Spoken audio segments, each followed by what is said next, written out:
En una palabra, el Estado debe reconocer el derecho al trabajo a nivel constitucional. Entre los firmantes del Decálogo aparecen, entre otros, los senadores Guido Girardi, PPD, y Carlos Ominami, PS, el diputado Pablo Lorenzini, DC, el exministro de Aylwin Enrique Silva Sima, el economista Marcel Claudel, el senador Nelson Ávila, el exrector de la Universidad de Chile Luis Riveros, el diputado Marco Enríquez Ominami, el secretario del sindicato número 1 de empresas Nestlé Luis Cabezas, dirigentes de la Confederación de Trabajadores, diputados varios, concejales, líderes universitarios, etc. Luego de analizar el famoso Decálogo, un informe de Libertad y Desarrollo afirmó con algo de alarma y con toda razón que el documento deja ver una añeja concepción de la democracia y la sociedad, muy cercana al modelo que Chile dejó atrás en los 70. De hecho, en cada una de sus páginas aparece un discurso marcado por la lucha de clases, por la desconfianza en la iniciativa privada y el mercado, y por la añoranza de un Estado planificador. Y luego realiza una afirmación fundamental confirmando la tesis de este libro. No deja de llamar la atención cuánto han ganado terreno, visiones que hasta hace pocos años eran muy minoritarias. Hoy, al aglutinarse, se constituyen en referentes que obligan a redoblar esfuerzos para desvirtuar las ideas, que fundadas en concepciones mundialmente desechadas, se obstina en proponer este grupo. Los efectos ideológicos de la crisis financiera, el nocivo desprestigio del capitalismo. Para empeorar las cosas, tuvo que venir la peor crisis económica desde la Gran Depresión del año 30. Gracias a ella, las numerosas tendencias intelectuales y políticas anticapitalistas, que han resurgido con particular intensidad a partir de fines de los 90 en Occidente y en Chile, han encontrado el terreno perfecto para confirmar sus falaces planteamientos. Si antes de la crisis ya existía una crítica feroz al sistema capitalista, a la globalización y a nuestro sistema neoliberal, después de ella no cabe duda de que las ideas estatistas en el mundo, y especialmente en Chile, avanzarán aún más. Ya es posible advertir que producto de la crisis, la libertad como idea implícita en el funcionamiento del mercado ha quedado bastante a mal traer. Se ha establecido casi como una verdad revelada que la crisis detonó por la codicia y la falta de regulación por parte del Estado, cuando lo cierto es que el Estado fue el principal responsable del desastre, al disponer la entrega de créditos hipotecarios para deudores sin capacidad de pago y exacerbar el endeudamiento. Para la intelectualidad progresista mundial, la crisis representa el colapso del sistema neoliberal, el fin de una era en la que se afirmaba que el Estado era parte del problema y no de la solución, como solía decir Ronald Reagan. La crisis subprime sería la prueba irrefutable no de que el Estado deba regular adecuadamente el mercado financiero, algo con lo que el más liberal estaría de acuerdo, sino de que el Estado deba regular ampliamente, es decir, intervenir las diversas esferas del mercado para evitar los abusos y el caos que generan los agentes económicos actuando en libertad. Los saltos argumentativos se ven por todas partes. Invocando la crisis, se dice que el Estado tiene que regular más aún el mercado laboral, como si tuviera algo que ver una cosa con la otra, intervenir en toda clase de asuntos e incluso desarrollar estructuras de bienestar. Estas conclusiones son la lógica consecuencia de entender la crisis económica, no como un problema circunscrito al mundo financiero, sino como un mal derivado de las deficiencias congénitas de todo un sistema económico, el neoliberal. Elocuente en este sentido resultó la absurda comparación que hizo el Nobel de Economía Joseph Stiglitz, defensor de las reformas económicas del gobierno de Evo Morales, cuando afirmó que la crisis de Wall Street era comparable a la caída del muro de Berlín. Reformulando las palabras de Stiglitz, que como de costumbre tanto agradaron a la izquierda mundial, habría que decir que la crisis subprime es al capitalismo lo que la caída del muro de Berlín fue al comunismo. Así planteadas, las pretensiones de Stiglitz y la lectura que la izquierda mundial ha hecho de la crisis resulta más clara. Para ellos se trataría del derrumbe irremediable, de una ideología que atravesaba todas las dimensiones de la vida social y que era fuente de desigualdad y toda clase de males sociales. Si fuéramos consecuentes con el paralelo de Stiglitz, tendríamos que concluir que estamos presenciando algo así, como el fin del capitalismo en varios de sus aspectos esenciales, tales como el principio de subsidiariedad del Estado, la más amplia libertad posible de intercambio, y la aceptación de los resultados desiguales derivados del juego del mercado. Para no decir que estamos frente al colapso del sistema capitalista como tal, y por tanto, que lo que sigue es el socialismo, lo que suena exagerado, podemos afirmar que la izquierda mundial ha concluido a partir de la crisis subprime que la libertad económica como principio rector de la economía y de la sociedad ha fracasado por causas endógenas. Como el comunismo, esta no funcionaría por deficiencias que le son intrínsecas. Así regresa el Estado en gloria y esplendor, supuestamente reivindicado por la evidencia histórica de la mano de intelectuales, que una vez más, comienzan a pavimentar nuestro camino de servidumbre. Pero lo cierto es que el capitalismo ha tenido decenas de crisis en la historia y a diferencia del socialismo, que fracasó desde el principio, en la suma ha logrado enriquecer a la humanidad e incluso salir fortalecido. Comparar entonces el colapso de un sistema económico, político y social totalitario, estructurado sobre la base de la voluntad de una ínfima minoría de tiranos, que controlaban por medio del Estado todas las dimensiones de la vida económica y social, con el proceso de desintoxicación de un sistema basado en la libertad y la articulación espontánea de los intereses individuales, resultado natural de la libre actividad humana, no es más que una falacia. Pero ya otras falacias han demostrado haberse impuesto en la historia causando estragos, por lo que ideas de este tipo, por absurdas que sean, jamás deben ser descuidadas. Como es de esperar, en la izquierdista y populista América Latina las ideas de Stiglitz, Klein, Krugman, Chomsky y compañía son recibidas con furor.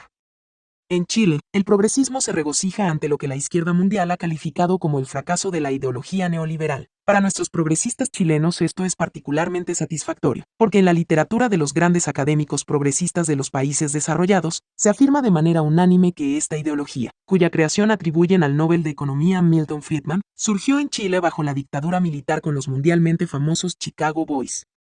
Se acabó la economía sin intervención estatal, afirman entusiastas nuestros progresistas. Por supuesto, en sus argumentos utilizan las ideas con fines políticos para desprestigiar, tanto como sea posible, el funcionamiento libre del mercado y reivindicar la intervención del Estado en todo lo que sea posible. Intentan hacer creer a la gente que las intervenciones de los estados en los países desarrollados para rescatar a la banca se debieron a razones ideológicas, específicamente a que el mercado funcionando libremente es fuente de todo tipo de desastres. El argumento es tan absurdo como el paralelo de Stiglitz, pues es un hecho indiscutible que la intervención de los estados para rescatar a la banca es por razones de técnica económica, y que tan pronto se regularice el funcionamiento del sistema, todo volverá a ser como antes en lo que a la propiedad y administración de los bancos respecta.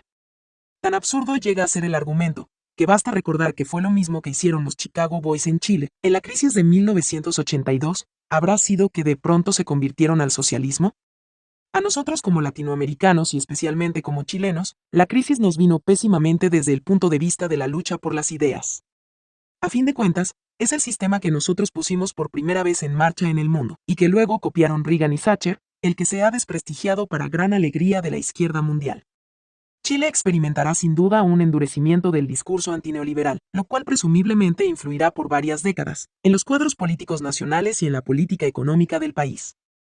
Para contrarrestar en parte los perniciosos efectos de este fenómeno, se va a requerir de una defensa lo más amplia e intensa posible de las ideas de libertad que nos permitieron ser el país más exitoso en el contexto latinoamericano.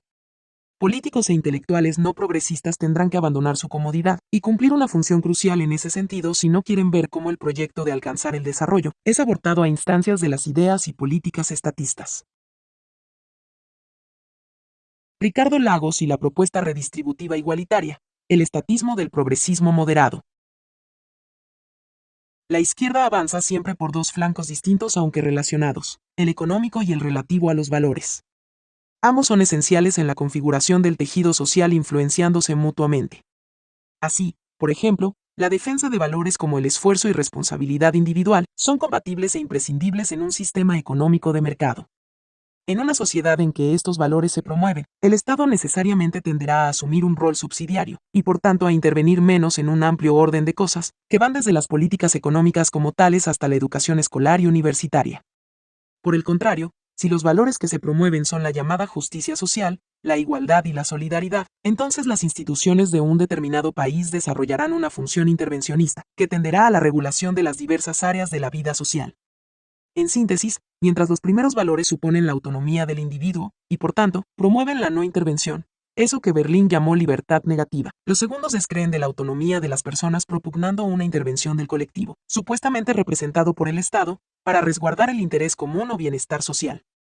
En ese contexto, todo proyecto que fomente la intervención del Estado requiere de una base ideológica y de valores sobre la cual apoyarse y justificarse. La premisa de partida de esta base de valores es la idea según la cual el Estado tiene una función primordial en la vida económica y social de un país, concibiéndose su intervención como el principio rector de su desarrollo. Aceptada esa premisa, la que formulada en otras palabras, podría traducirse en la idea de que el Estado siempre procura y logra proteger el bien común, las consecuencias caen automáticamente. El Estado se erige como el responsable de resolver todos los problemas, extendiéndose hasta entrometerse en las diversas esferas de la vida en sociedad. Aunque ciertamente el Estado debe proteger a los débiles de los fuertes y tener políticas públicas que se hagan cargo de diversos problemas sociales, lo relevante y el punto de discrepancia esencial entre progresistas y liberales pasa por la inspiración que dichas políticas públicas tengan. Porque no es lo mismo combatir el desempleo convirtiendo al Estado en agencia de empleos, que combatirlo flexibilizando el mercado laboral para aumentar el dinamismo de la economía.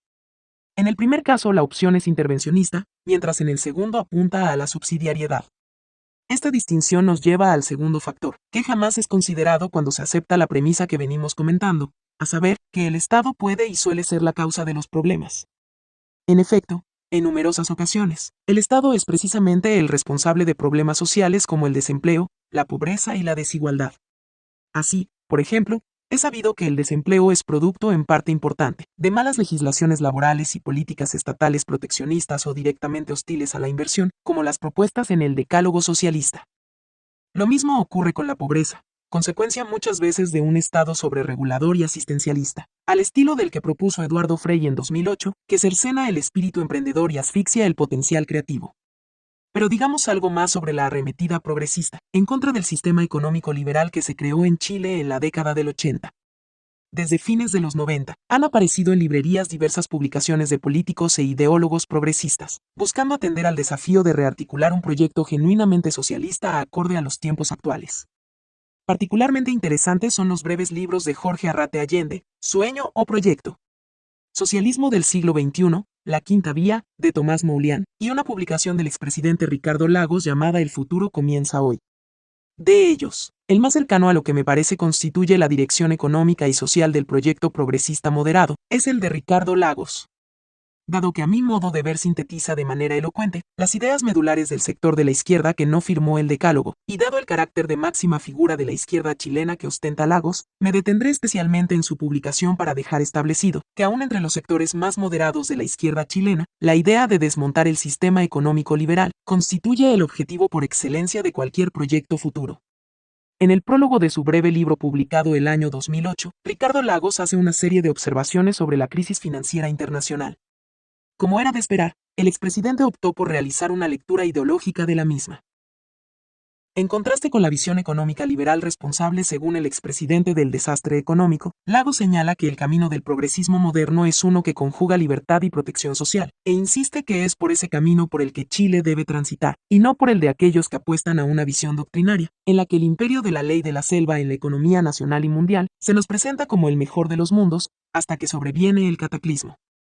De estas palabras es fácil concluir que, como Stiglitz y el mundo de izquierda en general, Lagos atribuye la crisis a lo que falsamente se ha llamado ideología neoliberal, que sería la que inspiraría a quienes promueven la ley de la selva del mercado. Ignora así Lagos que ha habido crisis desde que el capitalismo existe, y por tanto, mucho antes de que asomara siquiera el neoliberalismo de Friedman y compañía.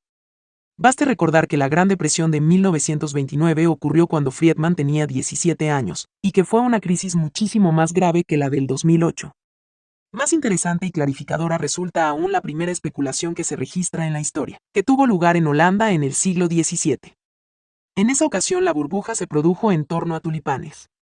Llegó a tal extremo el absurdo de la especulación, que se cambiaban mansiones por un solo bulbo de esta flor. Para hacerse una idea de la magnitud especulativa, el valor de una flor llegó a ser equivalente al de 24 toneladas de trigo, en un mundo en que el suelo agrícola era todavía la fuente principal de riqueza. Hacia principios del año 1600, casi toda Holanda había invertido en tulipanes, e incluso se creó un mercado de futuros sobre los bulbos aún no cosechados.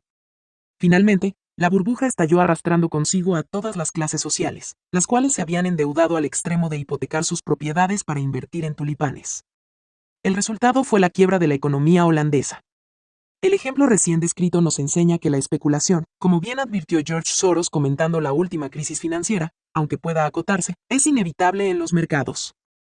Y es inevitable por una razón muy sencilla. Esta deriva de las expectativas de los múltiples actores de un mercado, y por tanto, de un aspecto esencial de la psicología humana. Culpar por eso mismo a una determinada corriente económica que surgió en la década de los 70, de la actual crisis financiera, es un absurdo que no resiste el menor análisis. El correlato de este absurdo es asumir que el Estado será capaz de evitar las especulaciones, como si pudiera controlar la psicología de miles de actores actuando libremente.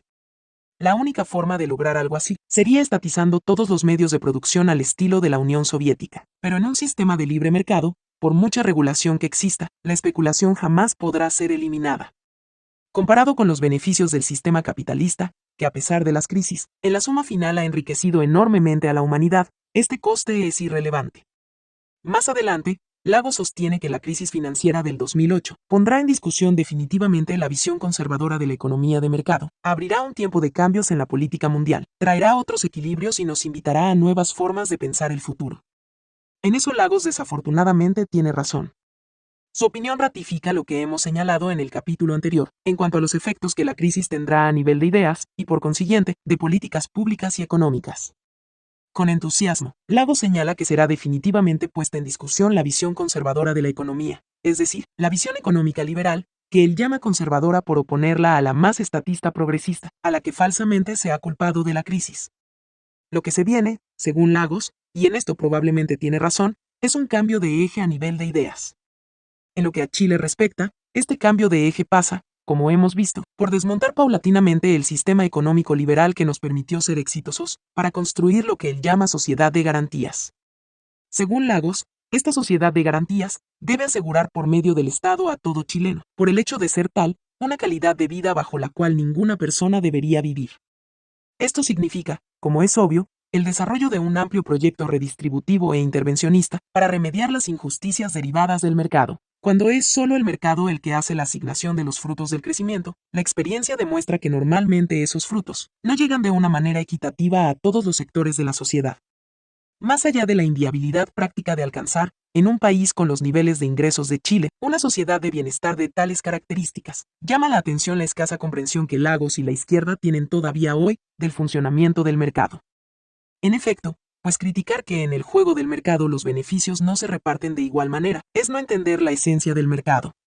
Este precisamente opera sobre la base de la competencia, lo que incentiva la eficiencia castigando a los que se desempeñan mal y premiando a los que lo hacen bien.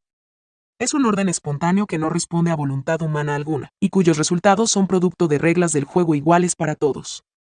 Es parte de la esencia del mercado que exista desigualdad en los resultados, así como es parte de la esencia del mercado que quienes tienen menos suerte tengan también la opción de llegar, con su esfuerzo y creatividad, a mejorar su situación. En el mercado hay de todo, gente mediocre, inteligente, esforzada, fea, linda, astuta, estúpida, floja, etc. Los resultados serán el reflejo de esta diversidad, y la única forma de igualarlos es por medio de una economía centralmente planificada al estilo soviético. Toda queja en contra del mercado por no repartir equitativamente los beneficios implica la amenaza de la intervención estatal y, por tanto, del uso de la fuerza sobre las personas. Y esto, como se ha visto 1000 veces en la historia, deriva en la progresiva esclavización de la mayoría por una minoría de iluminados, que se arroga la capacidad de poder determinar para todo el resto lo que es justo y lo que no lo es, imponiéndolo a través del poder estatal. Se destruye así la fuente de toda libertad y riqueza. Esa es, ni más ni menos, la consecuencia última de la propuesta de Lagos. Por eso la libertad económica es la más importante de todas. Sin ella no existe ningún otro tipo de libertad. Y esta se pierde paulatinamente con más impuestos, regulaciones y obstáculos, hasta que de pronto ya no se puede emprender, ni decidir con quién trabajar, ni qué comprar o qué hacer con el propio dinero, el cual es arrebatado según lo que la autoridad considera justo. Cuando esto se lleva al extremo se termina forzando a las personas a trabajar donde les digan, a ganar lo que les impongan, y a comprar lo que la autoridad quiera. Es decir, el individuo pierde su libertad de movimiento y de expresión, pues no podrá contradecir a la autoridad que le impone todo lo anterior, y de ese modo, pierde en última instancia la libertad para elegir la vida que quiere vivir. En la historia de la humanidad, no existe un solo caso en que la libertad económica haya sido aniquilada, sin eliminar todas las otras. En el juego del mercado nadie tiene garantizado nada, ni la riqueza eterna ni la pobreza, pero tiene libertad. El progresismo no cree en el mercado, sino en la planificación. Recordemos que Lagos, en su memoria de grado, proponía estatizar todos los medios de producción, y se empeña en asegurar o garantizar a quienes no tienen éxito un cierto resultado, sin entender que en ese esfuerzo se aniquila la libertad y con ello la fuente de toda prosperidad. Ese es el proyecto de la izquierda, que de triunfar terminará estancando definitivamente a Chile, al imponer a su aparato productivo la satisfacción de demandas sociales, que han demostrado ser infinitas, financiando a un Estado cada vez más obeso y despilfarrador. A pesar de todo ello, Lagos insiste en que el concepto de garantías es el núcleo de la construcción de nuestra propia sociedad de bienestar. No le haría mal a Ricardo Lagos y al progresismo chileno moderado, que sueña con un estado de bienestar, leer las conclusiones a las que llegó el exministro de la República Federal de Alemania, Waldur Wagner, después de décadas de estados de bienestar en Europa. La falta de inversiones y el alto desempleo, el déficit presupuestario, un récord histórico de las contribuciones e impuestos, y el creciente deterioro de la calidad del medio ambiente, son los factores que actualmente caracterizan la situación económica en Alemania y en Europa en general. Y agrega, lo que sobre todo se requiere es una política de comercio exterior que se oriente hacia una mayor apertura del mercado y una reforma al sistema tributario, con el objetivo de conceder más espacio para las actividades empresariales privadas, es decir, facilitar la privatización, la desregulación y recortar las subvenciones. Además, se requiere una reforma de las instituciones del mercado laboral, de la política social y de la política del medio ambiente. Hay que disminuir el tamaño del Estado. La expansión de las actividades del Estado en el pasado ha reducido los ingresos de los ciudadanos masivamente, disminuyendo así sus posibilidades de autoabastecerse y debilitando su iniciativa propia. Y en cuanto al tema laboral, Wagner afirma, la condición para volver al pleno empleo es un análisis sincero de sus causas, y la adaptación del sistema de reglas para fijar los salarios. Además, habría que revisar las leyes del derecho laboral que protegen los privilegios actuales. Actualmente, debido a los altos gastos ocasionados en concepto de despido, que no reflejan una diferenciación adecuada de los sueldos y salarios, los empleadores se resisten a contratar trabajadores o empleados. Finalmente, Wagner concluye, es de esperar que Alemania y Europa tengan el valor y la fuerza política necesarios para recorrer este camino difícil pero ventajoso, en contra de todas las resistencias políticas que surjan del intento de defender los privilegios adquiridos en los últimos 50 años. Ideas como las que plantea Ricardo Lagos, que han ganado un valioso terreno en nuestro país ante una élite sumergida en su mundo concreto, ya están empezando a costarnos la posibilidad de alcanzar el desarrollo. Los índices de productividad citados en otro capítulo dan cuenta de una pérdida neta de eficiencia que se explica por un Estado excesivamente regulador, legislaciones laborales inflexibles y un gasto público vergonzosamente ineficiente. Mientras tanto, en algunos prestigiosos rankings de libertad económica, hemos venido cayendo sistemáticamente en los últimos años. Así, por ejemplo, el Doing Business del Banco Mundial refleja una caída de 4 puestos para nuestro país a lo largo del periodo 2008 a 2009. Y esto no es circunstancial, sino que constituye una tendencia. Desde 2006, Chile ha descendido 16 puestos en el mismo ranking de libertad económica. Corresponde, entonces, preocuparse por las ideas que inspiran el proyecto de izquierda progresista, dentro de las cuales las de Lagos son las más moderadas, pues como hemos dicho, estas han avanzado demasiado y cobrarán renovada fuerza a partir de la crisis financiera mundial, poniendo en jaque nuestra prosperidad y libertad. La Iglesia Católica como objetivo del igualitarismo progresista. La moral tradicional de un país debe ser desprovista de toda influencia pública para permitir el avance de un proyecto progresista. Más allá del ateísmo nihilista que caracteriza al progresismo en el mundo, es preciso recordar que la religión, y en general, toda moral convencional, y especialmente el catolicismo, es para la izquierda, desde Marx en adelante, una forma más de dominación de las clases que cuentan con los medios de producción. Cuando Marx dijo que la religión era un opio para el pueblo, frase que tomó del poeta alemán Heinrich Heine, quería decir que esta era un invento para calmar a las masas explotadas, dando sentido a sus padecimientos, impidiéndoles así tomar conciencia de su miserable condición de explotados. En Chile, este enfoque sobre la religión católica ha resurgido con virulencia en el progresismo. Digo resurgido porque no debemos olvidar que, en las décadas del 60, 70 y 80, la izquierda chilena y latinoamericana tuvo bastante sintonía con sectores de la Iglesia Católica, que apoyaron directa o indirectamente los proyectos revolucionarios marxistas en la región. Así, por ejemplo, en 1971, coincidiendo con el inicio del gobierno de Allende, un grupo de 80 sacerdotes chilenos fundó el movimiento Católicos por el Socialismo, que promovían la idea según la cual las injusticias del sistema capitalista no podían resolverse sino por la vía de revoluciones comunistas al estilo cubano. Un año después, este movimiento tenía más de 400 miembros en toda América Latina, quienes en 1973, reunidos en España, aprobaron la tesis de que los buenos cristianos debían luchar por el socialismo, no como simpatizantes, sino como militantes disciplinados de esos partidos. En Brasil, por su parte, el arzobispo de Recife Helder Câmara llamaba en 1978 a los estudiosos cristianos a hacer con Karl Marx lo que Santo Tomás había hecho con Aristóteles, es decir, a incorporar la doctrina marxista en la matriz teológica católica. En Nicaragua, El sacerdote Ernesto Cardenal, que fue ministro del gobierno sandinista marxista del Frente de Liberación Nacional, declaraba que la Cuba de Castro era el evangelio puesto en práctica. Y en el Perú de los 70, otro sacerdote, Gustavo Gutiérrez, promovía la famosa teología de la liberación, que Joseph Ratzinger, entonces prefecto de la Congregación para la Doctrina de la Fe, combatió con todas sus fuerzas por torcer el espíritu cristiano e incitar a la violencia. Estos son solo algunos ejemplos del respaldo que encontraron los proyectos socialistas en América Latina, dentro de sectores importantes de la Iglesia Católica. En cuanto a la Iglesia chilena, esta además gozó de un prestigio especial entre la izquierda, por la protección que confirió a extremistas y también inocentes perseguidos en el régimen militar. Pero las cosas han cambiado radicalmente para el progresismo. Y el punto de partida de ese cambio fue el nombramiento de Carlos Oviedo Cavada como arzobispo, al girar el enfoque desde la exhortación directa a la justicia social y los derechos humanos, a temas de valores relacionados con la sexualidad, la familia y los derechos reproductivos, entre otros. Para la izquierda, esto significó un acercamiento a las élites conservadoras, que se ratificó con el nombramiento de Francisco Javier Errázuriz Sosa como arzobispo de Santiago. En un decidor artículo de la edición chilena de Le Monde Diplomatique, un teólogo llamado Álvaro Remis, del Centro Ecuménico Diego de Medellín, expone la visión que al menos un importante sector de la centroizquierda tiene sobre lo que catalogan como la involución de la Iglesia Católica chilena. Dice el texto, en 1998, Francisco Javier Errázuriz Sosa sucedió a Oviedo Cavada. En sus 9 años de episcopado, las parroquias de los sectores más acomodados han visto un florecimiento extraordinario. Las iglesias de la Dehesa o Vitacura se repletan cada domingo, y movimientos como el Opus Dei, Legionarios de Cristo o Schoenstatt, ligados estrechamente a las élites económicas, han conquistado un indiscutible poder e influencia. A los ojos de izquierda, estos grupos son una forma en que las clases altas ejercen el poder social.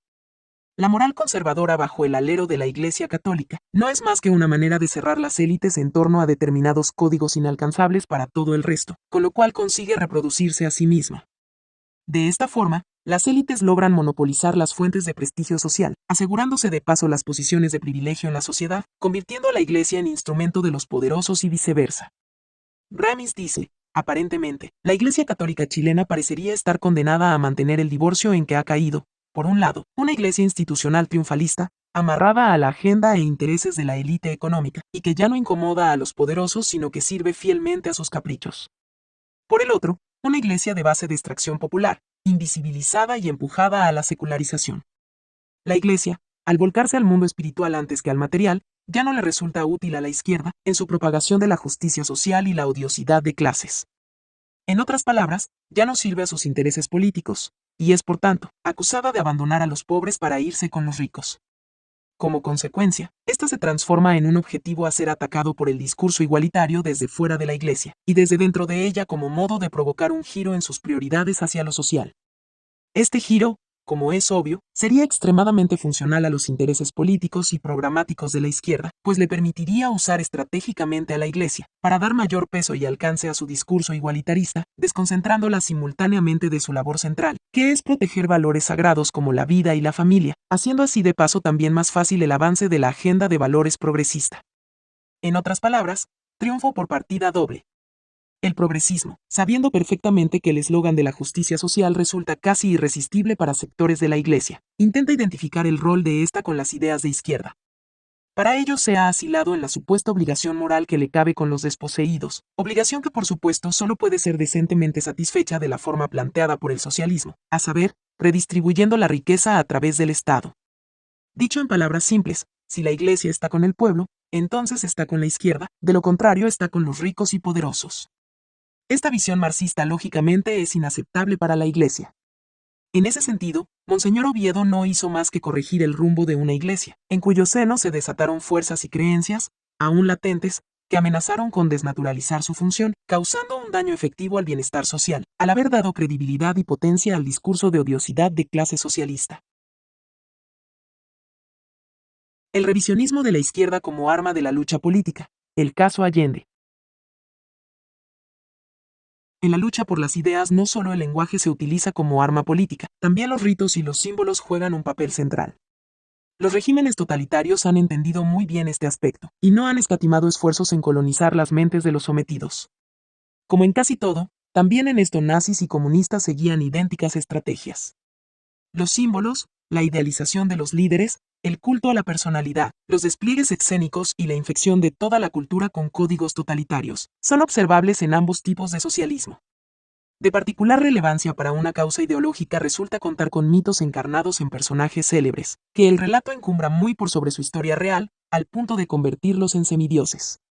Un ejemplo notable de esto es lo que ha hecho la izquierda mundial con el Che Guevara, guerrillero mediocre y sanguinario, que se ha transformado en una leyenda a nivel planetario. El marketing de izquierda lo ha endiosado como símbolo de la crítica al capitalismo y la lucha por un mundo mejor libre de desigualdades. Lo irónico con el Che es que el capitalismo ha contribuido decisivamente en la propagación del mito. Camisetas, tazas, lápices, llaveros y un sinfín de objetos suntuarios se venden con su imagen en todo el mundo, generando cientos de millones de dólares. El Che se ha convertido así en una marca tremendamente lucrativa. Pero a pesar de la profanación que ha hecho el mercado de la imagen de Guevara, que en cierto sentido es hoy la mejor expresión del triunfo capitalista sobre el comunismo, el poder del mito sigue alimentando odiosidades y confirmando prejuicios en contra del sistema capitalista. La habilidad e inmoralidad de la izquierda no reconoce límites en eso. A pesar de haber sido un asesino, y haber dispuesto él mismo decenas de órdenes de fusilamiento, y haberlas presenciado con gran placer, el Che cuenta hoy con su propia estatua de bronce en Rosario, su ciudad natal en Argentina. La iniciativa la concretó el año 2008 el alcalde socialista de la ciudad, con el apoyo de intelectuales y artistas progresistas, concitando atención internacional. En Chile, el progresismo también ha avanzado en la restauración de los símbolos socialistas. En particular destaca el máximo mito de la izquierda chilena y uno de los grandes iconos de la izquierda mundial, Salvador Allende.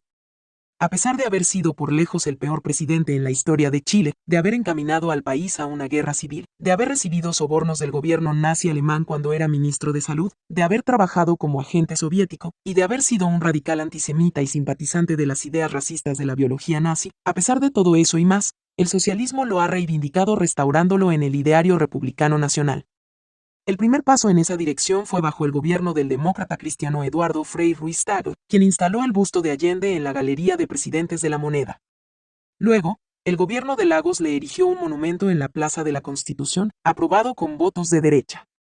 El corolario de este proceso de restauración de la imagen de Allende en el imaginario colectivo nacional fue un programa de televisión llamado Grandes Chilenos, manejado por el canal del gobierno, y que en una participación supuestamente abierta y competitiva, terminó eligiendo a Salvador Allende como el más grande chileno de toda la historia. Para muchos de los miembros de nuestra élite social y de la derecha política, todo esto parece no tener mayor importancia. Piensan que son simples nostalgias de una izquierda que de todos modos está derrotada y que aprendió su lección histórica. Mientras la economía funcione, en el resto que hagan lo que quieran. Lo que estos espíritus superficiales no entienden es que la construcción de mitos y el manejo del universo simbólico, estatuas, nombres de puentes y calles, programas de TV, etc., son instrumentos para transmitir ideas. Cuando se erige un monumento a Salvador Allende, se está haciendo mucho más que un acto de pura nostalgia histórica. Lo que se está haciendo es una reivindicación de ideas basada en la deformación de la historia.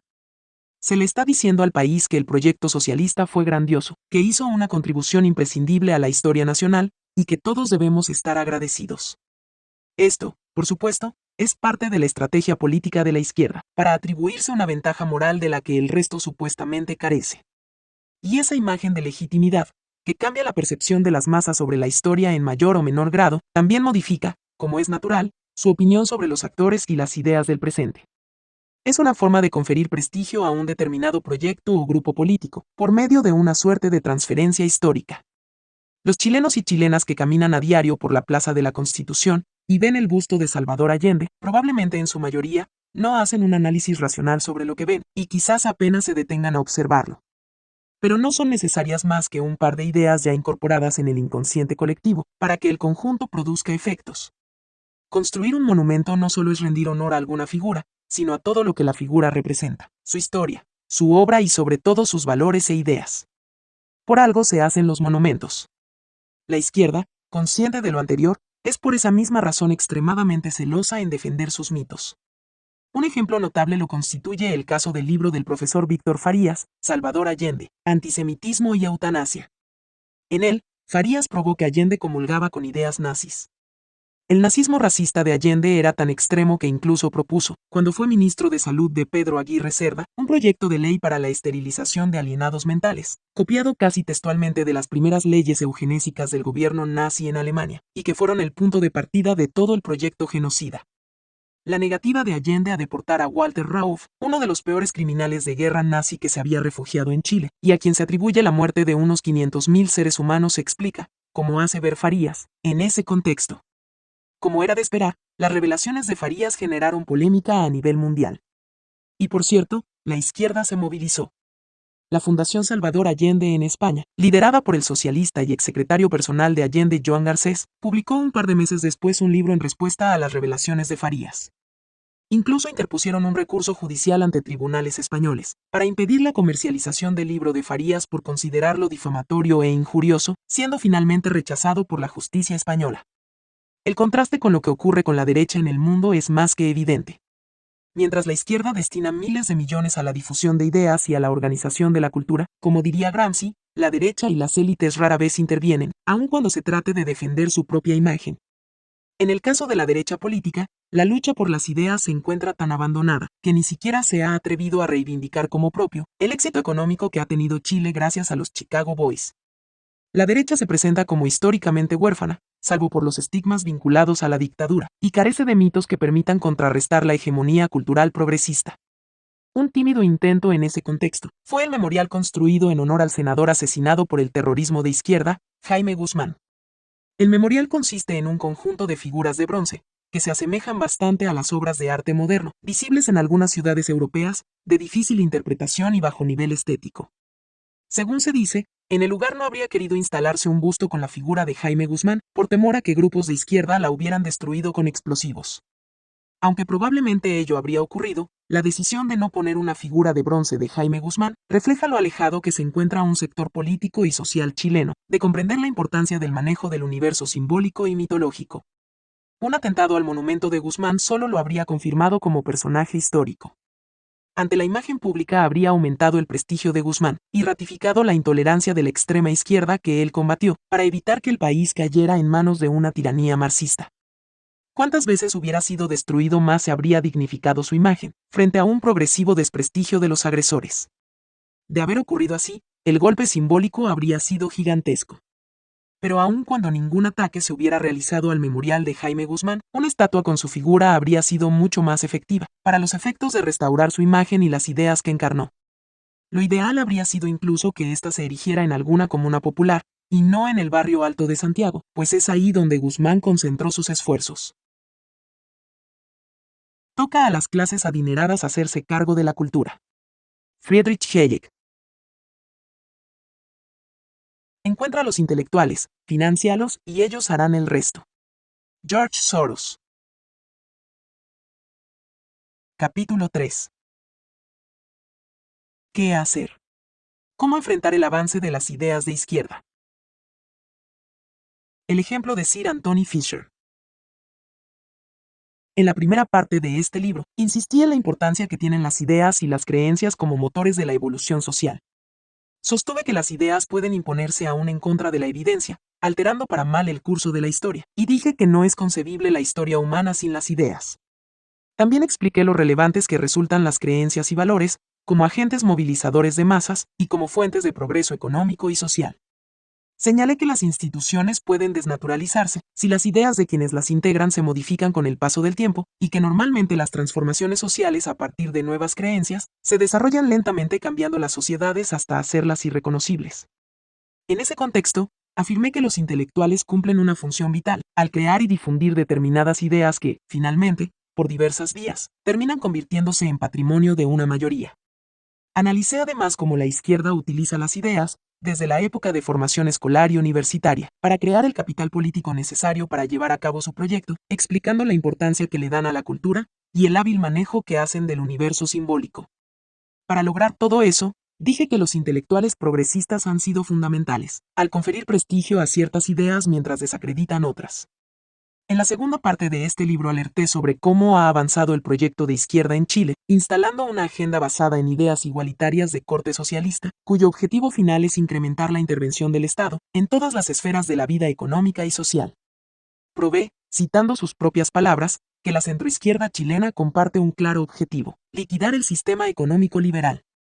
En ese contexto, las ideas y el rol de los intelectuales han sido el eje central de todo el análisis realizado. Resulta evidente entonces que un primer paso, en orden a contrarrestar o hacer frente al avance progresista, consiste en valorar y apoyar el rol de los intelectuales, como creadores y difusores de aquellas ideas responsables de asegurar el progreso y la libertad. Dado que nuestra élite social cuenta con un enorme poder económico, el cual no se traduce en hegemonía cultural, probablemente resulte de particular interés para ella conocer casos de empresarios que sí han entendido el poder de las ideas y han destinado considerables sumas de dinero a financiar intelectuales y centros de estudio. Un caso notable en ese sentido lo constituye Sir Anthony Fisher, uno de los hombres de negocios más influyentes del siglo XX. La historia de Fisher es peculiar. Educado en el exclusivo Eton College de Londres y luego en Cambridge, Fisher combatió como piloto de la Fuerza Aérea Británica durante la Segunda Guerra Mundial. En 1945 leyó una versión condensada de la obra Camino de Servidumbre, de Friedrich Hayek, publicada por The Reader's Digest. Profundamente impactado por el mensaje del libro respecto a la amenaza que representaban las doctrinas socialistas, Fisher, un hombre más práctico que intelectual, decidió entrevistarse con Hayek, de quien hasta entonces jamás había oído palabra alguna. En la entrevista, Fisher le relató su intención de dedicarse a la política para combatir la expansión de las ideologías totalitarias. Lejos de recibir el respaldo que esperaba, Hayek, a la sazón profesor de la London School of Economics, lo persuadió de no perder el tiempo en política y dedicar sus esfuerzos a la lucha intelectual, especialmente a través de la creación de think tanks. Según se ha registrado, comenzando el diálogo, Fisher afirmó: "Comparto todas sus preocupaciones expuestas en Camino de Servidumbre, por eso voy a entrar en política para hacer algo al respecto". A lo que Hayek contestó: "Por ningún motivo. El curso de la evolución social solo podrá enmendarse cambiando las ideas. Primero debe llegar a los intelectuales, los profesores y los escritores, con argumentos bien razonados. Será la influencia de ellos sobre la sociedad la que va a prevalecer, y los políticos la seguirán". Los argumentos de Hayek fueron definitivos. De ahí en adelante, Fisher destinó sumas millonarias y mucho tiempo a fundar y financiar centros de pensamiento, alcanzando influencia planetaria. Entre ellos destaca el Atlas Foundation for Economic Research, think tanks que logró posicionarse entre los máximos referentes del pensamiento liberal a nivel internacional, estatus que mantiene hasta el día de hoy. Como Atlas, otros think tanks de primer nivel fueron creados y apoyados por Fisher en diversos países del mundo, alcanzando una influencia intelectual y política gigantesca. La contribución de Fisher a la derrota de las ideologías totalitarias que surgieron en el siglo XX, particularmente del socialismo, hoy es clara y reconocida. Lo interesante del caso Fisher es rescatar cómo este aristócrata hombre de negocios inglés, que no tenía necesidad alguna de gastar millones de dólares de su bolsillo para promover la libertad en el mundo, entendió que no es posible cambiar las cosas o evitar que éstas se deterioren, si no se invierte en aquellas ideas fundamentales para la conservación de una sociedad libre y próspera. La lección que muchos empresarios chilenos y latinoamericanos pueden extraer de Fisher es más que evidente. Fisher enseña que existe una responsabilidad de quienes cuentan con poder económico que va más allá de crear riqueza a través de sus empresas y eventualmente colaborar con causas sociales. Se trata de una responsabilidad que toca la esencia misma de la configuración social, la de liderar la difusión de aquellas ideas, valores y creencias que garantizan la libertad y el progreso económico y social de las naciones. Es ahí donde se pierden las batallas y es ahí donde se debe comenzar. Olvidarlo es ignorar el poder de las ideas, abandonando el campo para que tomen cuerpo sin contrapeso, creencias que pueden ser altamente nocivas para el bienestar social. La organización de la cultura. El rol de las clases adineradas. Es bastante claro que en Chile la derecha no invierte lo suficiente en cultura. La presencia de sus ideas en televisión, prensa, arte, educación, literatura, entre otros, es bastante débil. Salvo algunos periódicos y revistas que no leen las masas, y en los que de todos modos hay abiertos espacios tanto o más importantes a intelectuales de izquierda, como los que se encuentran abiertos a intelectuales liberales o conservadores, las ideas de mérito, esfuerzo y libertad económica prácticamente no se encuentran. Es verdad que existen think tanks que hacen una valiosa aportación al debate, pero se trata de aportaciones de carácter técnico, orientadas a mejorar la calidad de las políticas públicas y la legislación. Sin embargo, el trabajo de estos think tanks, esencial por cierto, no logra influir lo suficiente en las creencias predominantes en la sociedad. Y dado que en una democracia no basta con tener las soluciones claras desde un punto de vista técnico, un trabajo de imagen resulta fundamental para lograr los consensos políticos y el apoyo popular necesarios para implementarlas. ha sido un punto importante de discusión en la economía política. El si los países históricamente subdesarrollados son o no capaces de alcanzar el desarrollo en regímenes democráticos.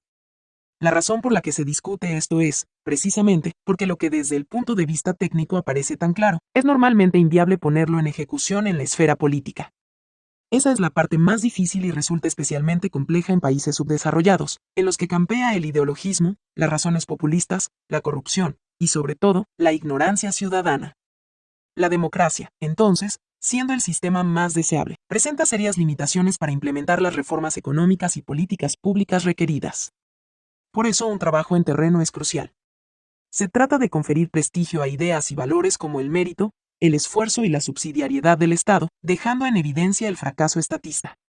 Para ello resulta fundamental contar con intelectuales, artistas, periodistas, escritores, profesores y think tanks. Se trata de organizar la cultura a través de los intelectuales para influir en la evolución social. En ese contexto, el rol de las clases adineradas es insustituible. Como muestra Fisher, el poder económico puede transformarse en poder cultural e ideológico. El dinero permite penetrar la cultura en todas sus dimensiones de manera bastante simple. Por esa vía se logra articular un mensaje en diversas esferas, capaz de competir e incluso de imponerse al progresista.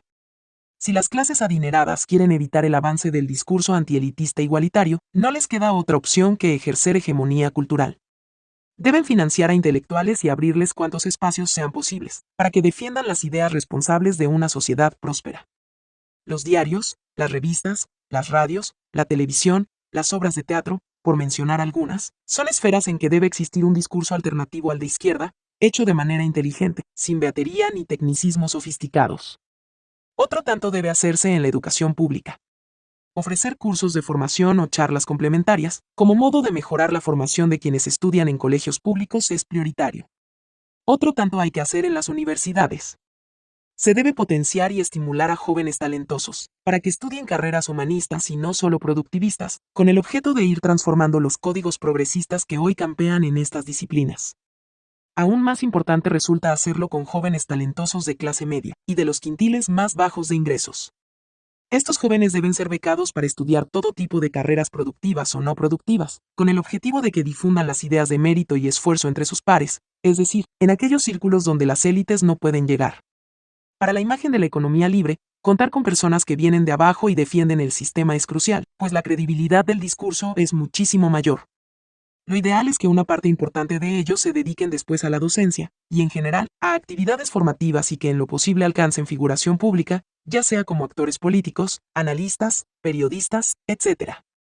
Crear revistas breves y fácilmente entendibles para repartir en las poblaciones, defendiendo en un lenguaje simple y atractivo las ideas mencionadas, es otra forma tremendamente efectiva de difundir las ideas de la libertad. Lo mismo ocurre con los programas de televisión, donde hoy campea el discurso progresista. El Señor de la Querencia, por ejemplo, famosa teleserie de altísimo rating en el año 2008, es un claro ejemplo de cómo la izquierda va metiéndose en la opinión pública, por medio de un abierto mensaje de lucha de clases. Lo mismo podría hacerse en el sentido inverso. En fin, las ideas son múltiples y no es el objeto agotarlas. Lo que sí es claro es que las clases adineradas chilenas deben entender que no se puede, en países como los latinoamericanos, estar en la cima de la pirámide social y ser indiferente a lo que piensan las clases populares. Décadas de prédica populista de izquierda, y también siglos de abuso, para ser honestos, han calado profundo. Los pueblos latinoamericanos tienden naturalmente a desconfiar y a incubar resentimientos, explotados siempre por un discurso progresista que se hace extremadamente creíble, cuando la desigualdad y la diferencia en la calidad de vida son tan evidentes como en Chile. No se puede creer que la situación es sostenible en el largo plazo, si las clases sociales menos acomodadas terminan por detestar el sistema, lo cual, como hemos visto, puede ocurrir aun cuando el sistema en que se encuentran sea el que más las beneficia. Eventualmente, las generaciones van pasando, y los pueblos van olvidando fácilmente las políticas e ideas fracasadas del pasado, que vuelven cambiando de forma y color. El peligroso aislacionismo de las élites ante el discurso progresista. La necesidad de creencias comunes. No es un misterio para nadie que en el Chile moderno, las élites se han ido aislando crecientemente del contacto con el pueblo. Se aíslan geográfica, social y lo que es más peligroso aún, culturalmente. Viven, por consiguiente, en una burbuja, salvo que se piense que la realidad es la de los barrios altos, las universidades y colegios privados y las casas de veraneo en Zapallar, Pucón, Las Tacas o algún aislado lago del sur de Chile. Lamentablemente, aun cuando los llamados trabajos voluntarios contribuyan a mitigar lo anterior, no son lo suficientemente efectivos para acortar distancias. Y no lo son, en primer lugar, porque la lógica que subyace no deja de ser jerárquica y a ratos asistencialista. Y en segundo lugar, porque el gran problema de la desigualdad y donde el discurso igualitario es más efectivo, no es tanto en los campamentos y la gente del quintil más bajo de ingresos, sino entre las clases medias. Son esas personas que aspiran a más y ven frustradas sus pretensiones, donde probablemente se incuba el mayor resentimiento. El aislamiento geográfico y social, resultado natural de la desigualdad de ingresos que en sí no tiene nada de malo, y que nuestra izquierda caviar critica desde su comodidad en los barrios altos, no sería tan peligroso si no fuera acompañado además de un aislamiento cultural, que consiste básicamente en una enorme desigualdad en materia de educación en el sentido integral de la palabra. Esto se traduce en un aislamiento psicológico entre las diversas clases sociales, que termina minando la capacidad de las élites de conducir y liderar a las masas. El expresidente Ricardo Lagos advierte perfectamente este problema cuando sostiene lo siguiente. También es dramática la autoexclusión de los de arriba, que tienen responsabilidad de dirección y pierden la experiencia cotidiana de la ciudadanía debido a que sus sistemas de vida no necesitan de los otros. Y agrega enseguida, no frecuentan el espacio público, estudian entre quienes piensan solo como ellos, no se exponen al contacto ciudadano ni a la confrontación de ideas. En la práctica, estos grupos viven fuera del país real. Por eso mismo, finaliza Lagos, esas élites, aisladas de la sociedad, no tendrán la capacidad de conducir la innovación que nuestros países requieren. No estarán en condiciones de apreciar el país real en que viven, ni de valorar la integración que nos hace falta. En otras palabras, esas élites, aisladas como están, no tendrán la capacidad de conducir al país. El problema de este fenómeno, que Lagos advierte acertadamente aunque induciendo a las conclusiones equivocadas, es que cuando las élites se aíslan se vuelven, como diría Mosca, ricas en individuos blandos y pasivos, y por tanto, incapaces de gobernar. Entonces el gobierno comienza a ser ejercido por grupos que se incuban en el seno de las masas, normalmente peor preparados, conduciendo a los países a problemas de diverso tipo. Si a la desconexión entre clases sociales agregamos la enorme desigualdad económica y social reinante en nuestro país, se configura un cuadro que eventualmente puede terminar generando complejos conflictos. Sin ir más lejos, el mismo Lagos afirma, como se sabe, si las desigualdades son o se perciben extremas, generan tensiones que pueden poner en riesgo la estabilidad y la gobernabilidad. Ello provoca en muchos casos que surjan corrientes populistas, a veces autoritarias, que amenazan el régimen de libertades. Lagos, por supuesto, utiliza estos argumentos para promover la idea de lo que llama justicia social, además del fortalecimiento de la educación pública y una serie de medidas estatistas. Sin embargo, más allá de que las conclusiones de Lagos sean equivocadas, pues el Estado benefactor que propone a la larga solo terminaría empeorando las cosas, los argumentos en sí son correctos. El aislamiento de las clases sociales efectivamente genera tensiones y eventualmente conflictos, más aún si existe todo un discurso, como el progresista, centrado en la supuesta injusticia de esta situación para promover una agenda política estatista. Aquí entra la importancia de las ideas y de las creencias como elemento de armonía social. Porque cuando las desigualdades son grandes, no basta con que las masas tengan acceso a determinados bienes de consumo. Se necesita que éstas vean con buenos ojos el sistema, y que tengan posibilidades reales de mejorar su situación con su propio esfuerzo, algo que las prácticas oligárquicas y el estatismo progresista hace muy difícil. Se requiere para mantener la armonía, por lo tanto, que las masas compartan códigos culturales con las élites, que se identifiquen con ellas de alguna forma, que tengan valores y opiniones en común.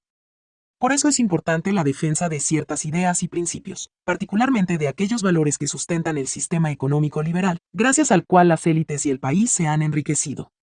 Cuando las creencias son disímiles, la educación totalmente desigual y las clases no se reconocen entre sí, el conflicto social es altamente probable.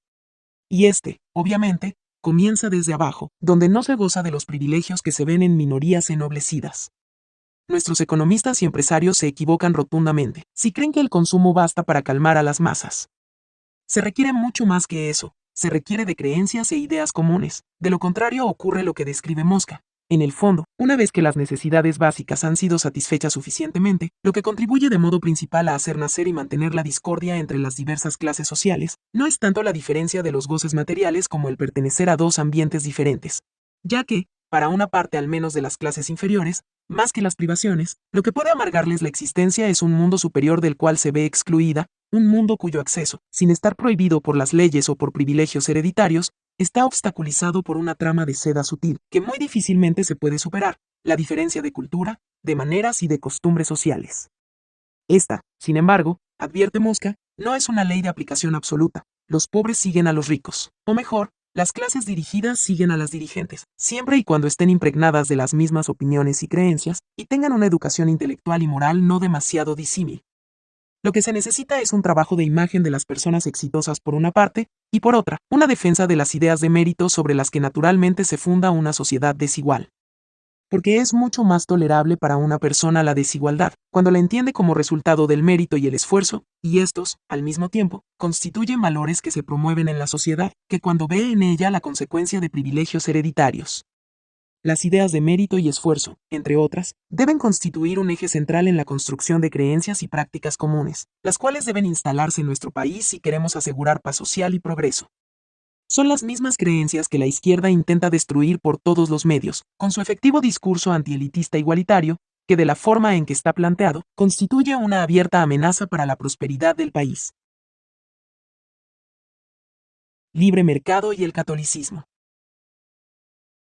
Uno de los desafíos fundamentales del Chile del siglo XXI consiste en lograr una aceptación común de la matriz económica liberal que legó el gobierno militar, adaptándola a nuestra cultura de tradición católico conservadora. Para ello es necesario romper con ciertos mitos, como por ejemplo, que el capitalismo es opuesto al catolicismo. Es verdad que León XIII, en Rerum Novarum, desliza críticas al capitalismo de la época, que por lo demás nada tiene que ver con el actual. A los socialistas les encanta citarla, porque fue la primera encíclica social de la Iglesia Católica, y se aboga por mejorar las condiciones de los trabajadores. Lo que los socialistas no dicen es que Rerum Novarum condenó enérgicamente el socialismo, y defendió la propiedad privada como única forma de asegurar la libertad del hombre, además de haber establecido claras limitaciones al Estado como solucionador de los problemas sociales.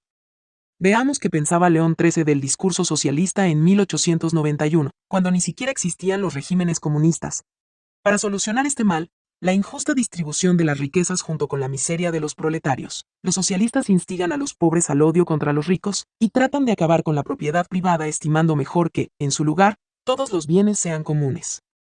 Pero esta teoría es tan inadecuada para resolver la cuestión, que incluso llega a perjudicar a las propias clases obreras, y es además sumamente injusta, pues ejerce violencia contra los legítimos poseedores, altera la misión del Estado y perturba fundamentalmente todo el orden social. Pero no es necesario bucear tanto para entender que el capitalismo es por lejos el sistema que más se ajusta a la moral cristiana. Un siglo después de Rerum Novarum, Juan Pablo II, que fue una pieza clave en el derrumbe del comunismo en el mundo, sostuvo que el capitalismo debía ser la meta de los países que querían reconstruir sus economías y sociedades.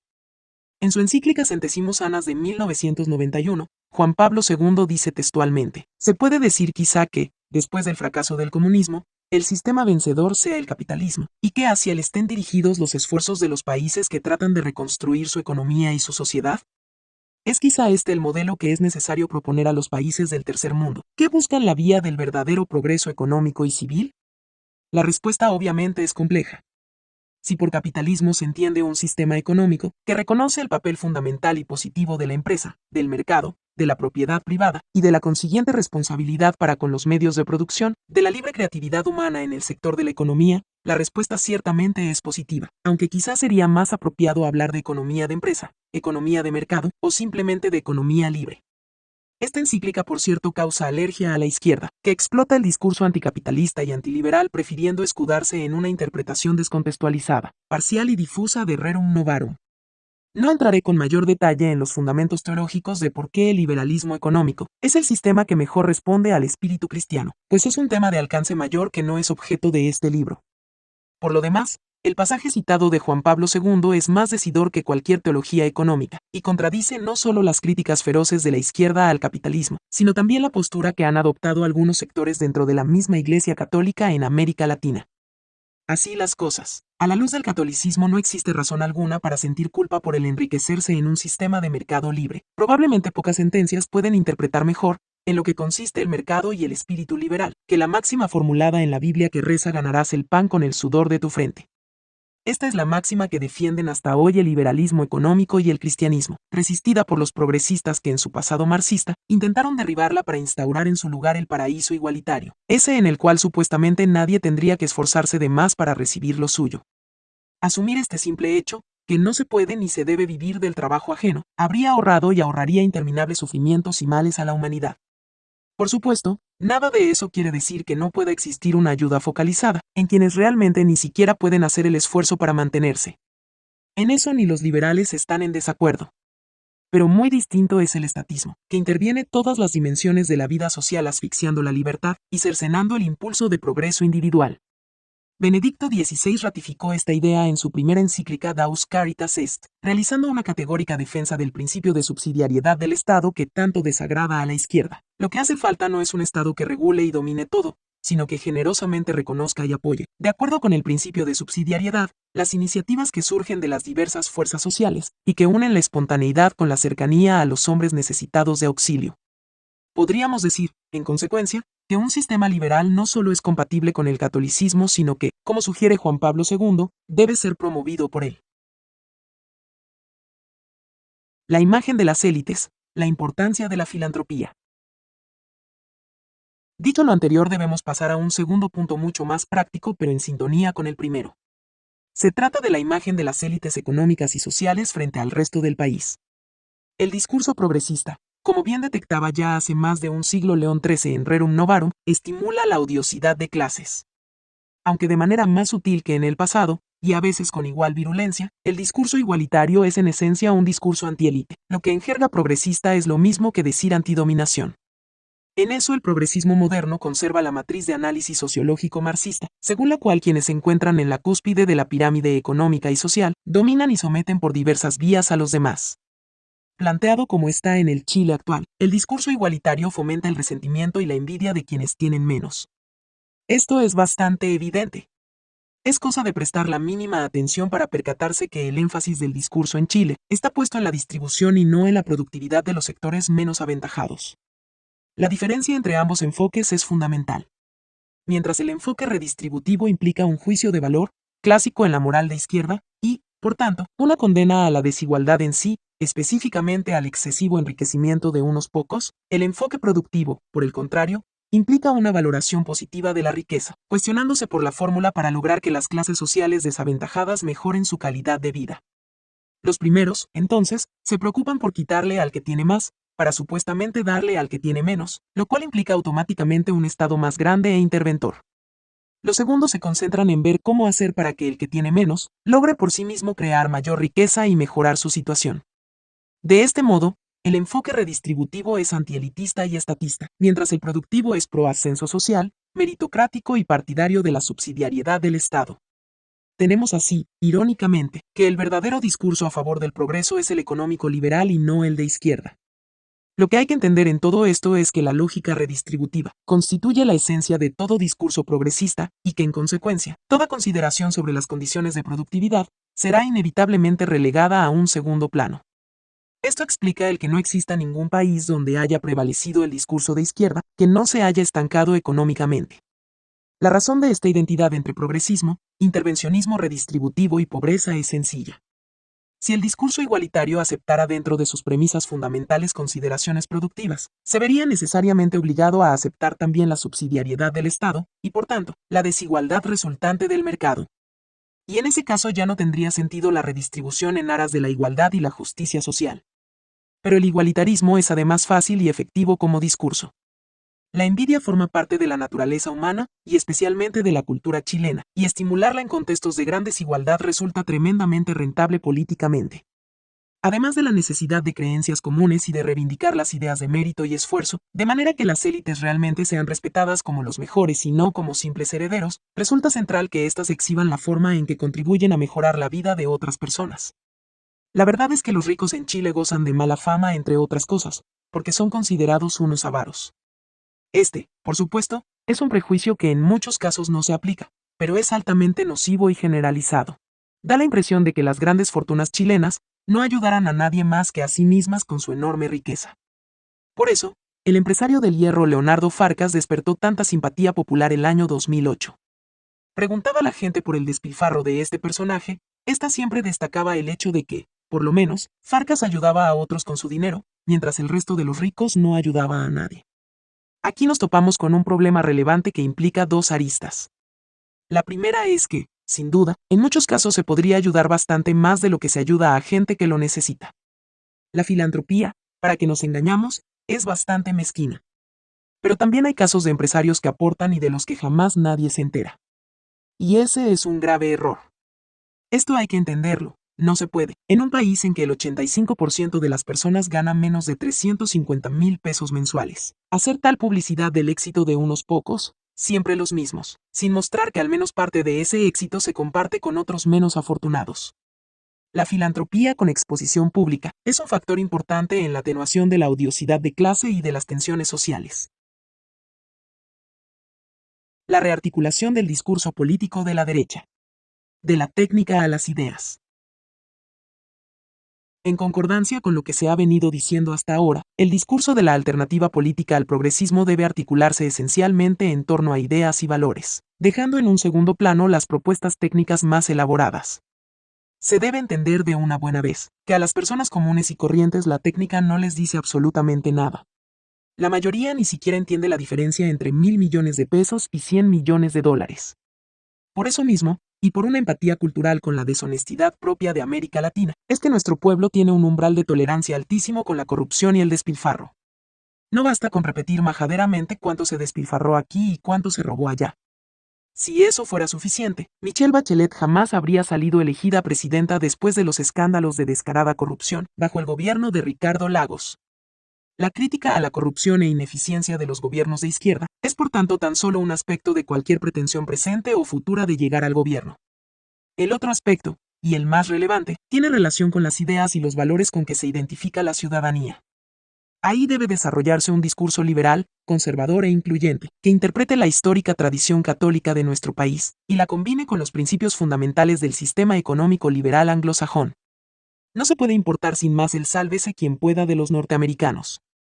En un continente y país de tradición católica, donde los débiles gozan de simpatía general, la derecha debe articular un discurso en torno a ideas como el mérito, el esfuerzo, el orden y el éxito, pero dándoles un sello republicano y social.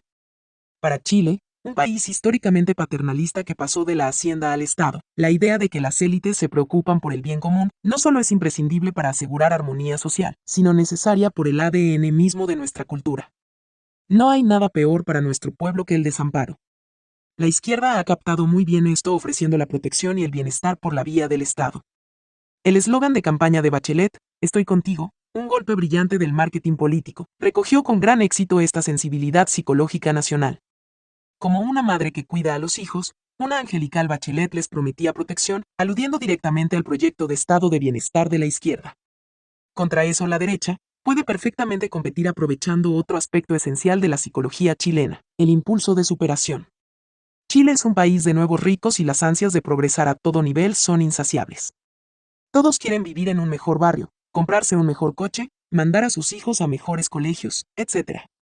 Los chilenos son gente dispuesta al esfuerzo, en la medida en que perciba que puede obtener reales beneficios de ello, y en la medida en que este impulso no se atrofie, como ha venido ocurriendo, con el estatismo e igualitarismo de la izquierda.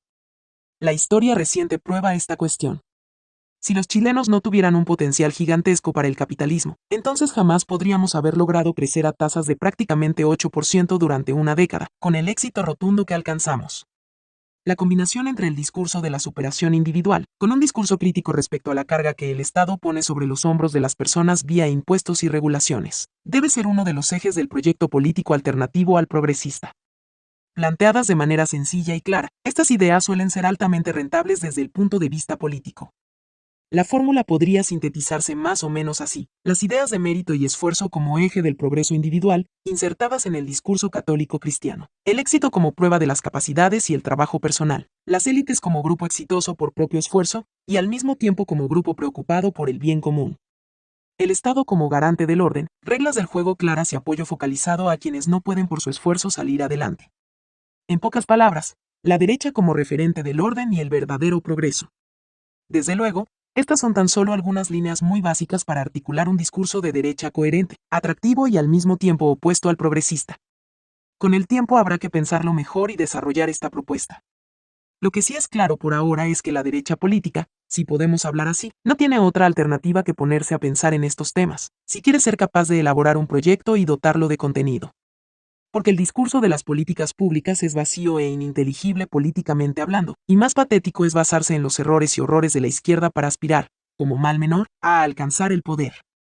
Eso es un seguro camino al fracaso, porque es imposible encantar a las masas convirtiéndose en alternativa por descarte. Podríamos llamar a esta especie de pretensión electoral como apoyo por negación, para diferenciarlo del apoyo por afirmación, del que gozan los candidatos y proyectos que logran encantar a las masas. Cuando las masas apoyan por negación no se identifican ni con el candidato ni con el proyecto, y por tanto, no lo respaldan realmente. Un grupo político que llega al gobierno producto del apoyo por negación carece en consecuencia del respaldo popular necesario para emprender reformas, y adolece de un serio problema de legitimidad que suele traducirse en inestabilidad política y desorden. El apoyo por afirmación, por el contrario, además de ser permanente, garantiza un respaldo popular y por tanto el capital político necesario para realizar cambios y gobernar con estabilidad. Fue lo que tuvo la Concertación desde sus orígenes. Cuando se habla de que ésta fue capaz de dar estabilidad política, es porque la mayor parte del país creyó en sus ideas. Fueron las ideas de un futuro mejor, lo que consolidó a la Concertación mucho más que una campaña de desprestigio del gobierno militar. Es ese mensaje el que debe rescatar la derecha, incorporando como patrimonio propio las ideas de orden, libertad, responsabilidad, de república, de progreso económico y movilidad social. Con ellas debe luchar en contra del discurso igualitarista, solidario y estatista de la izquierda, captando para sí la idea de progreso. La reconstrucción de identidad histórica en la derecha política. Mencionábamos más atrás que la izquierda cuenta con decenas de mitos a los que rinden culto religiosamente, como forma de transmitir ideas y proveerse de legitimidad moral.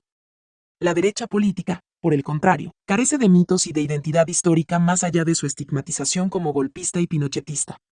Para revertir esto, la derecha debe redescubrir e incorporar a su patrimonio personajes históricos que le permitan forjar una identidad. Diego Portales, Andrés Bello, Jorge Alessandri y Gabriela Mistral son algunos ejemplos. Aunque la mayoría de las personas los conozca solo de nombre, lo cierto es que no se necesita más que eso como fuente de prestigio. La mayoría de los chilenos tal vez no sabe exactamente quién fue Portales, pero sí sabe que hizo cosas buenas por Chile. Eso basta para generar capital político. Al comenzar las masas a relacionar el nombre de Portales, Bello, o cualquiera de nuestros próceres con la derecha, se genera inmediatamente una transferencia de prestigio. Por lo demás, no hay duda de que todos estos personajes son mucho más afines a la derecha que a la izquierda de origen marxista. Para lograr esta transferencia de prestigio resulta de la mayor relevancia que la derecha tenga ritos propios, mediante los cuales incorpore a su patrimonio identitario figuras históricas. Por razones antropológicas, los ritos son extremadamente potentes como señal identificatoria. Confieren dignidad y dan un sentido trascendente a personajes, ideas y hechos históricos.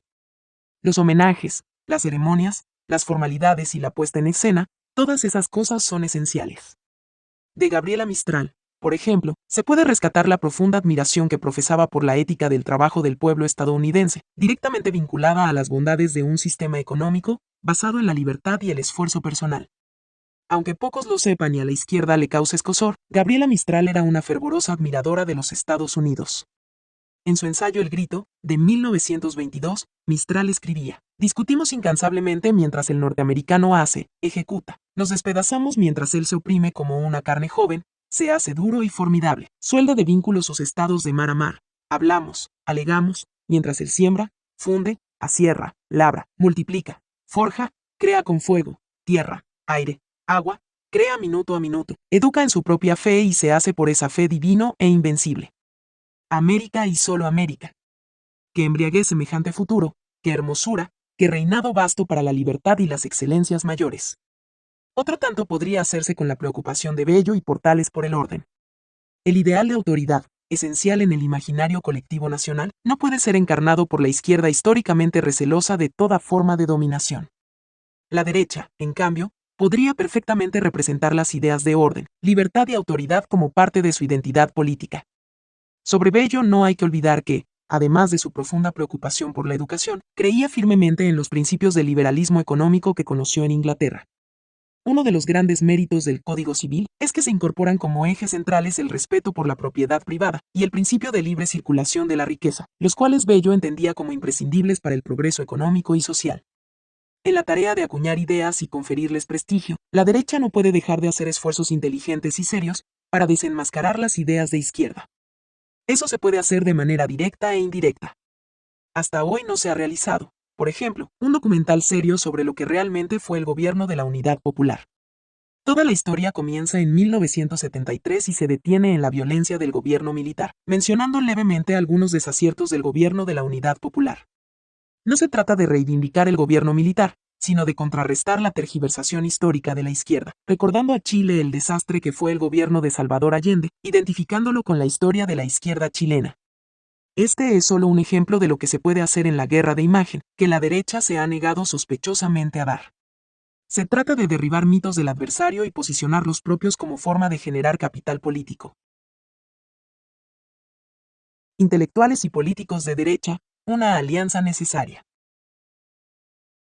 Si los intelectuales y políticos progresistas conforman una alianza exitosa en términos políticos, es porque existe una estrecha relación entre cultura, pensamiento y conducta electoral. La derecha chilena debe entender esto de una vez, y esmerarse en difundir ideas y forjar creencias comunes que permitan mantener un país próspero y pacífico. Para eso debe contar con los intelectuales que tanto desprecia. El éxito político de la Concertación sin duda se explica en gran medida por la labor de sus intelectuales, entre ellos algunos que también fueron políticos. El mejor ejemplo es el gobierno de Lagos, el que a pesar de todos sus errores gozaba de una imagen pública incomparable, gracias al hábil manejo comunicacional de sus asesores, la que se sustentaba en puro marketing, como quedó demostrado al dejar la moneda. La derecha política, si quiere prosperar y desarrollar un proyecto, no puede prescindir de los intelectuales, especialmente de los humanistas hoy tan despreciados por ese sector. Aunque la aportación de los economistas es crucial, no se puede prescindir de sociólogos, antropólogos, politólogos, historiadores, periodistas y filósofos. Su función debe ser la de elaborar proyectos políticos y estrategias de poder, marginando toda beatería. Porque no hay que confundir las prioridades, mucho más se puede hacer por la familia, y por los valores en general, desde el gobierno que desde la oposición. En eso hay que ser sumamente frío. El que no lo entiende, debe retirarse de la política. Los intelectuales en la derecha deben difundir ciertas ideas y derribar otras, darles prestigio a algunas y restárselo a las demás, forjar creencias comunes, formar nuevas generaciones y al mismo tiempo asesorar a los políticos en la tarea de llegar al gobierno. El trabajo se verifica así en dos dimensiones distintas pero directamente relacionadas. La primera tiene que ver con la creación de capital político por medio de la difusión de ideas y valores, la segunda con la explotación del capital político sembrado. Los políticos por su parte jamás deben olvidar que el objetivo último de todo esto es el bien nacional y no el poder por sí mismo. Esa siempre será una diferencia radical con el progresismo. La fatal ignorancia, los riesgos del desprecio por la cultura. En esta última parte del libro he presentado tan solo algunas líneas generales sobre lo que se podría hacer para contener el avance de las ideas de izquierda. Los argumentos sin duda son incompletos, pero son un primer paso en la línea indicada. En el futuro deberán desarrollarse con mayor profundidad, y si es necesario, cambiarse. No ha sido en todo caso el objetivo de este libro plantear un conjunto de recetas y soluciones definitivas a un problema cuya complejidad es inagotable. Cualquier intento en ese sentido debe ser visto con sospecha. Lo que he pretendido es contribuir a cambiar una cierta actitud arraigada en el prejuicio y la ignorancia, extremadamente perjudicial para el bienestar de nuestra sociedad, y que consiste en el desprecio que parte importante de las élites económicas, sociales y de la derecha política siente por el mundo intelectual y la cultura en general. Aunque sea justo decir que hay excepciones, no bastan para el inmenso desafío que supone encaminar a la sociedad chilena hacia el verdadero progreso.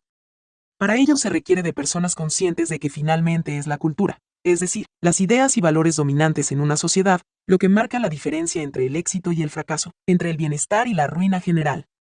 No se trata de crear una casta de filósofos, ni de exigir a quienes se dedican a las imprescindibles tareas productivas que las abandonen por las intelectuales. Eso nos conduciría a otra catástrofe. De lo que se trata es simplemente de entender un hecho básico y crucial. Las ideas y creencias mueven a los seres humanos tanto o más que el interés. Ellas tienen el poder de arruinar una civilización, como lo demuestran los casos del comunismo y el nazismo, y lo tienen también para construir una. Despreciar el rol de los intelectuales y el poder de la cultura es, por lo tanto, un acto de suma irresponsabilidad que tarde o temprano abre las puertas a fuerzas destructivas capaces de amenazar la existencia de lo que se creía más sólido. Ante eso, quienes pueden marcar una diferencia con su capital u otros medios, no pueden dejar de asumir su responsabilidad. Como muestra el caso de Fisher, es muchísimo lo que se puede hacer para cambiar el curso de la historia, cuando se cuenta con los medios económicos que permitan invertir en cultura, apoyar intelectuales y participar en la difusión de ideas en general. En Chile y América Latina las ideas estatistas y antielitistas han sido siempre una constante, y hoy avanzan poniendo nuevamente en jaque la posibilidad de un auténtico progreso. El tiempo dará cuenta del real potencial destructivo de las ideas estatistas e igualitarias de hoy. Lo cierto es que, aun cuando no alcancen el nivel de peligrosidad del pasado, jamás debemos descuidarlas si queremos conservar una sociedad pacífica y próspera. Porque si una amenaza mayor no se presentara hoy, perfectamente podría hacerlo en el futuro. No debemos olvidar la gran lección histórica. La historia la construimos los seres humanos guiados por nuestras creencias e ideas. No hay, por lo tanto, algo así como un progreso inevitable para la humanidad ni para sociedad alguna. Todo proyecto social, económico y humano en general, corre un riesgo cierto de ser abortado, si cada uno no asume su cuota de responsabilidad en la batalla de las ideas. Lo dijo Ludwig von Mises, cuando el mundo se debatía entre la libertad capitalista y la tiranía comunista. Cada uno de nosotros lleva sobre sus espaldas el peso de parte de la sociedad, y nadie ha sido dispensado de su responsabilidad por los demás. Nadie puede hallar una vía de escape para sí mismo si la sociedad se ve arrastrada a la destrucción. Por consiguiente, cada uno, por su propio interés, debe participar vigorosamente en la batalla intelectual. Nadie puede permanecer indiferente. Del resultado de esa lucha dependen los intereses de todos. Quedémonos con esta última idea. Del resultado de la lucha intelectual dependen los intereses de todos. Epílogo. Este ha sido un ensayo sobre la importancia de las ideas. Constituye un llamado fundamentalmente, pero no únicamente, a las élites económicas, políticas y sociales de derecha, a tomar un rol activo en la difusión y defensa de aquellas ideas esenciales para el progreso y la paz social. En el libro no se ha pretendido sostener que solo las ideas importan, pues resulta claro que no es así. Si se ha centrado en ellas es porque nuestro mundo productivista solemos olvidar su poder y nos cuesta percibirlo aun cuando tengamos pruebas de él frente a nuestras narices. La verdad es que las ideas y creencias tienen tanta influencia hoy como en el pasado, sobre la conducta humana y la evolución social. Por básicas que sean, las opiniones existen en casi todos los seres humanos porque todos, inevitablemente, hacemos una lectura del mundo, al menos del que nos rodea. Distinto es ser consciente de lo importante que es esa lectura para el devenir histórico. A entender y valorar esa dimensión se encuentra destinado este esfuerzo, un esfuerzo que pretende ir más allá de las categorías del interés individual, del placer y la ambición como motores de la conducta humana, y más allá del dinero, el prestigio y la política como fuentes de poder. Porque si bien todos esos factores son relevantes, empequeñecen al compararse con el poder que han demostrado tener las ideas en la historia. Y si a raíz de este ensayo, tan solo una persona cambiara su parecer y decidiera en adelante asumir un rol más activo en la batalla intelectual, como creo ocurrirá, entonces la tesis central de este libro se habrá demostrado una vez más. El llamado es a tomar conciencia. Conciencia de que Chile no tiene nada asegurado, de que hay que dar una batalla por la legitimidad de las ideas y valores que son capaces de sacar a este país de la mediocridad definitivamente y evitar que recaiga en esquemas fracasados ya conocidos. Porque no da lo mismo si el discurso progresista comienza a tomar fuerza. La aceptación de sus premisas inevitablemente llevará a consecuencias nefastas que originalmente nadie previó. Por eso, ideas que pueden parecer razonables a primera vista deben ser sometidas a un despiadado análisis racional, y si así lo aconsejare la prudencia, desechadas. Pero para ello se requiere de alternativas reales y convincentes. Lamentablemente, nada de eso ocurre en Chile con la suficiente energía, ni análisis crítico de las ideas progresistas, ni la articulación de un auténtico proyecto alternativo. Algunas voces han dicho que las ideas liberales, las de los Chicago Boys, solo pueden ganar en dictadura. Creo que esa afirmación es totalmente falsa, aunque sí es clara una cosa: las ideas liberales y ciertos valores tradicionales jamás podrán ganar en democracia si no se abandona el cortoplacismo y no se tiene el coraje para dar la batalla intelectual como corresponde. Si las ideas de izquierda continúan avanzando, a Chile no le esperará más que la clásica mediocridad latinoamericana como destino. La fatal ignorancia. La anorexia cultural de la derecha frente al avance ideológico progresista. Por Axel Kaiser.